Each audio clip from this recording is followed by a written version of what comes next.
أعوذ بالله من الشيطان الرجيم بسم الله الرحمن الرحيم بسم الله الرحمن الرحيم. Assalamualaikum warahmatullahi wabarakatuh. Syukur alhamdulillah kita dapat berjumpa lagi di channel ini. Shalawat serta salam semoga tetap tercurahkan pada junjungan kita baginda Nabi Muhammad sallallahu alaihi wasallam. Allahumma shalli ala sayyidina Muhammad wa ala ali sayyidina Muhammad. Harapan dan doa kami semoga Allah Subhanahu wa taala senantiasa memberikan kesehatan, limpahan rezeki, panjang umur serta ampunan untuk kita semua. Amin amin ya rabbal alamin. Sahabat beriman yang dirahmati Allah Subhanahu wa taala. Sesungguhnya melakukan sholat tahajud dan mengekang dorongan hawa nafsu dan syaitan adalah suatu yang teramat berat dan sulit kecuali bagi orang-orang yang dimudahkan dan ditolong oleh Allah Subhanahu wa taala. Ada beberapa faktor yang bisa membantu dan memotivasi seseorang untuk melakukan sholat tahajud serta memudahkannya dengan izin Allah. Faktor ini terbagi menjadi dua bagian, yaitu sarana lahir dan sarana batin.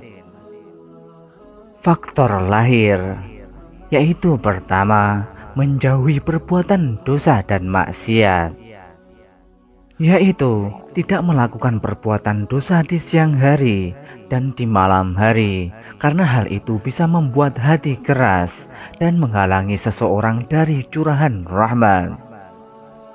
Seorang laki-laki bertanya kepada Al-Hasan Al-Basri, "Wahai Abu Sa'id, semalaman aku dalam keadaan sehat, lalu aku ingin melakukan sholat malam dan aku telah menyiapkan kebutuhan untuk bersuci.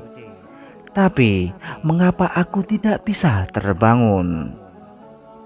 Al-Hasan menjawab, "Dosa-dosamu mengikatmu." Sufyan Ats-Tsauri berkata, "Selama 5 bulan aku merugi, tidak melakukan sholat tahajud karena dosa-dosa yang aku perbuat."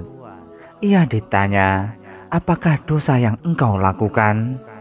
Ia menjawab, "Aku melihat seseorang yang menangis, lalu aku berkata pada diriku, orang ini riya." Sebagian orang soleh berkata, betapa banyak makanan yang bisa menghalangi orang melakukan sholat tahajud, dan betapa banyak pandangan yang membuat orang rugi tidak membaca sebuah surat. Sesungguhnya seorang hamba kadang memakan suatu makanan atau melakukan suatu perbuatan lalu ia diharamkan karenanya dari melakukan sholat tahajud selama setahun. Fudail bin Iyad berkata, "Bila kamu tidak mampu melakukan sholat tahajud di malam hari dan puasa di siang hari, maka kamu adalah seorang yang merugi." Wahai sahabat, tinggalkanlah kemaksiatan dan dosa jika engkau mengharap berkhalwah menyendiri dengan Allah yang mengetahui segala yang gaib. Faktor lahir yang kedua, tidak meninggalkan tidur siang, karena itu adalah sunnah. Dari Ibnu Abbas radhiyallahu anhuma, ia menuturkan Rasulullah shallallahu alaihi wasallam pernah bersabda, "Jadikanlah makanan sahur sebagai sarana untuk membantumu melakukan puasa di siang hari, dan tidur pada tengah hari sebagai sarana untuk membantumu melakukan sholat tahajud." Nabi Shallallahu Alaihi Wasallam mendorong untuk melakukan hal-hal yang dapat membantu, menggiatkan dan menjadikan orang beramal dengan terus-menerus. Sebab sibuk di siang hari hingga tidak tidur pada tengah hari dapat membuat fisik lemah dan di malam hari tidur menjadi nyenyak. Al-Hasan Al-Basri bila datang ke pasar dan mendengar hiruk pikuk orang-orang di sana, ia berkata, "Aku mengira malam mereka adalah malam yang buruk, karena tidur nyenyak dan tidak bertahajud. Mengapa mereka tidak tidur tengah hari? Faktor lahir yang ketiga, tidak memperbanyak makan. Sebab orang banyak makan akan banyak minum, akan terlelap dalam tidur dan berat untuk melakukan sholat tahajud. Rasulullah Shallallahu Alaihi Wasallam bersabda, tidak ada wadah yang paling buruk yang diisi manusia selain perutnya. Cukuplah seorang anak Adam menyantap beberapa suap makanan saja yang dapat mengokohkan tulang punggungnya. Jika memang ia harus mengisi perutnya, maka hendaknya ia memberi sepertiga untuk makanannya, sepertiga untuk minumannya, dan sepertiga lagi untuk nafasnya. Diriwayatkan bahwa iblis menampakkan dirinya kepada Yahya bin Zakaria dalam membawa beberapa buah sendok.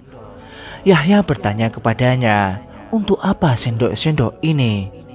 Iblis menjawab, ini adalah syahwat yang aku gunakan untuk menjebak anak keturunan Adam.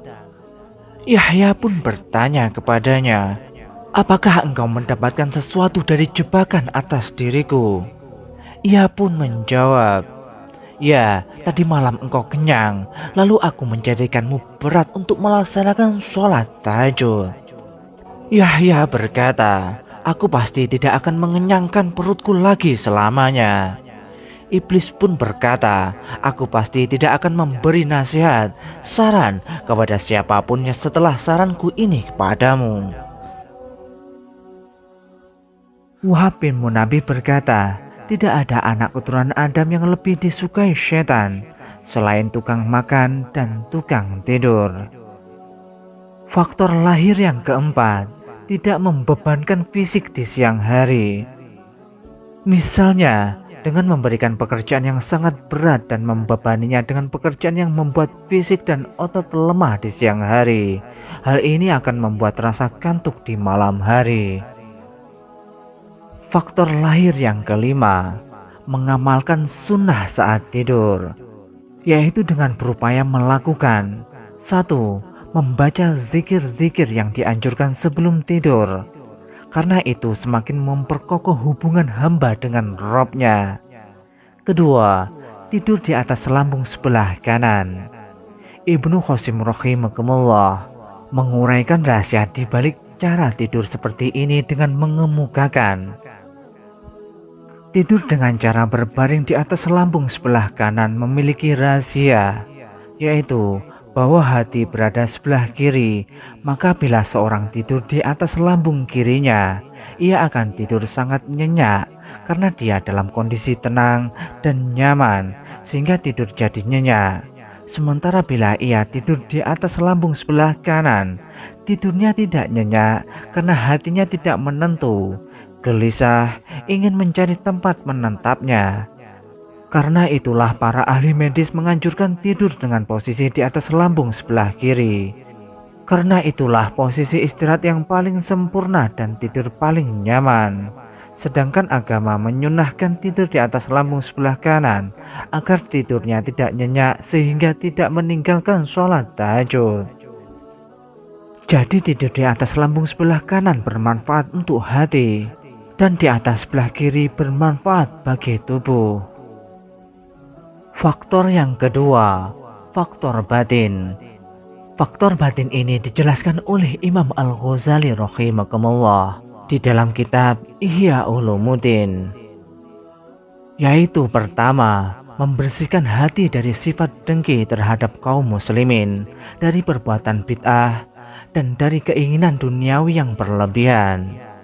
Sebab orang yang mencurahkan sepenuhnya pikirannya dengan urusan duniawi tidak akan mudah melakukan sholat tahajud.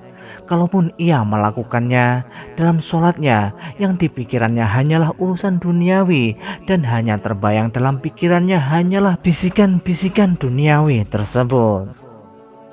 Yang kedua, rasa takut yang mendominasi hati disertai angan-angan hidup yang pendek. Sebab bila seorang merenungkan huru-hara kehidupan akhirat dan tingkatan terbawah neraka jahanam, maka tidurnya tidak akan nyenyak dan takutnya sangat besar. Sebagaimana yang dikatakan Tawus, mengingat neraka jahanam menjadikan tidurnya ahli ibadah tidak nyenyak. Yang ketiga, mengetahui keutamaan sholat tahajud dengan menyimak ayat-ayat, hadis-hadis, dan atsar-atsar, hingga timbul keinginan untuk kerinduannya terhadap pahalanya yang sangat besar. Rasa rindu itu kemudian mendorongnya untuk mendapatkan pahala yang lebih dan keinginan mencapai derajat surga. Yang keempat inilah faktor yang paling mulia, yaitu mencintai Allah dan keyakinan yang kuat bahwa dalam sholat tahajud dia tidak mengucapkan satu huruf pun melainkan ia tengah bermunajat kepada Rabb-Nya dan menyaksikannya, disertai dengan kesaksiannya terhadap apa yang terlintas di hatinya. Bisikan yang ada di dalam hatinya yang datang dari Allah, itu adalah pembicaraannya dengannya. Bila ia telah mencintai Allah, pasti ia ingin berduaan bersamanya dan menikmati munajat dengannya, sehingga hal itu mendorongnya untuk berlama-lama dalam sholat. Kenikmatan ini tidaklah mustahil, dan generasi salaf kita telah merasakannya. Abu Sulaiman berkata, seandainya Allah memperlihatkan kepada orang-orang yang senantiasa melakukan sholat tahajud pahala dari amal mereka, tentu kenikmatan yang mereka rasakan lebih besar dari pahala yang mereka dapatkan. Ibnu Al-Muqadir berkata, tidak ada kenikmatan dunia kecuali 3: sholat tahajud, berkumpul bersama saudara seiman, dan sholat dengan berjamaah. Ketahuilah sahabat, bahwa karunia dan kenikmatan inilah yang paling diharapkan, karena sholat malam dapat membuat hati bersih dan menyingkirkan segala problem kehidupan. Sahabat beriman yang dirahmati Allah Subhanahu wa Ta'ala, demikianlah faktor-faktor yang memudahkan kita untuk melaksanakan sholat tahajud. Semoga kita semua dapat melaksanakannya dan mendapatkan keutamaannya. Amin, amin ya rabbal alamin. Demikianlah sahabat yang dapat kami sampaikan. Semoga dapat bermanfaat untuk kita semua. Wallahu a'lam bishawab. Wassalamualaikum warahmatullahi wabarakatuh.